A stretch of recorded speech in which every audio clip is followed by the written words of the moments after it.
Sure. What book did you have in mind? It's a nice place you've got here.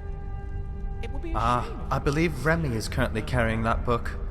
I could ask her to lend it for a moment. No, it really would be a shame. Would it be possible to have your copy of Azura in the box for a bit, Remy? No. This is my book. It isn't for my sake. Our friend here would like me to read it for them.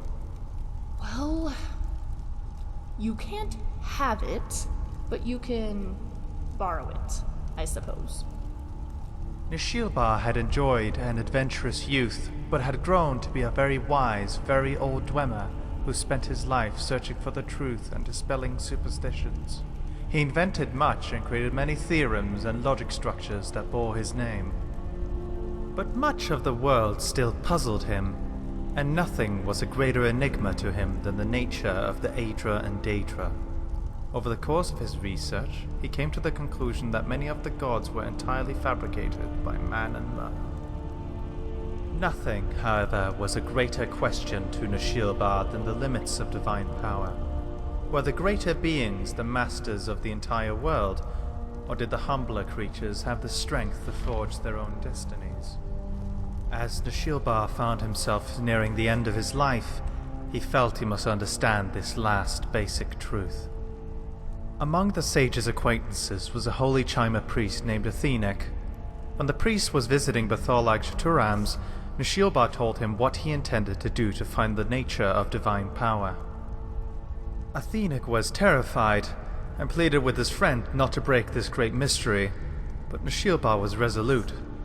Finally, the priest agreed to assist out of love for his friend, though he feared the results of this blasphemy. Athenek summoned Azura. After the usual rituals by which the priest declared his faith in her powers, and Azura agreed to do no harm to him, Nishilba and a dozen of his students entered the summoning chamber, carrying with them a large box. As we see you in our land, Azura, you are the goddess of the dusk and dawn and all the mysteries therein, said Nishilba, trying to appear as kindly and obsequious as he could be. It is said that your knowledge is absolute. So it is, smiled the Daedra. You would know, for example, what is in this wooden box, said Nishilba. Azura turned to Athenek, her brow furrowed. The priest was quick to explain. Goddess, this Dwemer is a very wise and respected man. Believe me, please, the intention is not to mock your greatness, but to demonstrate it to this scientist and to the rest of his skeptical race.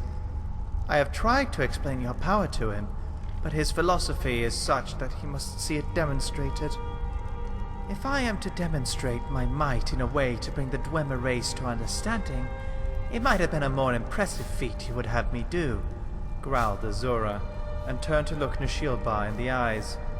There is a red-petaled flower in the box. Nishilba did not smile or frown. He simply opened the box and revealed to all that it was empty. When the students turned to look to Azura, she was gone.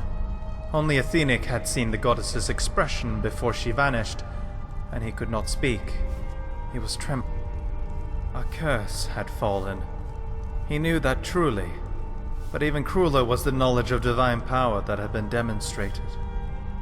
Nishilba also looked pale, uncertain on his feet, but his face shone not with fear, but with bliss. The smile of a Dwemer finding evidence for a truth only suspected. 2 of his students supported him, and 2 more supported the priest as they left the chamber. I have studied very much over the years, performed countless experiments, taught myself 1,000 languages. And yet the skill that taught me the finally truth is the one that I learned when I was but a poor young man, trying only to have enough gold to eat, whispered the sage. As he was escorted up the stairs to his bed, a red flower petal fell from the sleeve of his voluminous robe. Nishilba died that night, a portrait of peace that comes from contented knowledge. Publisher's note. This is another tale whose origin is unmistakably Dwemer. Again, the words of some Aldmeris translations are quite different, but the essence of the story is the same. The Dunmer have a similar tale about Nashilba, but in the Dunmer version, Azura recognizes the trick and refuses to answer the question. She slays the Dwemer present for the skepticism and curses the Dunmer for blasphemy. In the Aldmeris versions, Azura is tricked not by an empty box, but by a box containing a sphere, which somehow becomes a flat square.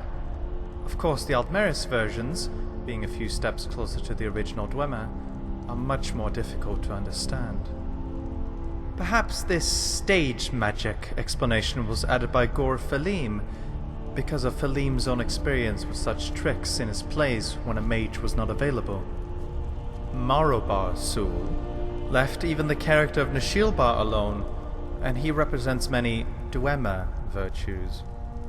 His skepticism, while not nearly as absolute as in the Aldmeris version, is celebrated, even though it brings a curse upon the Dwemer and the unnamed house of the poor priest. Whatever the true nature of the gods, and how right or wrong the Dwemer were about them, this tale might explain why the dwarves vanished from the face of Tamriel. Though Nashilba and his kind may not have intended to mock the Aedra and Daedra, their skepticism certainly offended the divine orders. That was Azura and the Box by Marobar Sul. Here's your book back, Remy. Oh, I thought I'd never see you again. Did he do anything untoward to you? Is that some dirt on your cover? Oh, you'll be okay.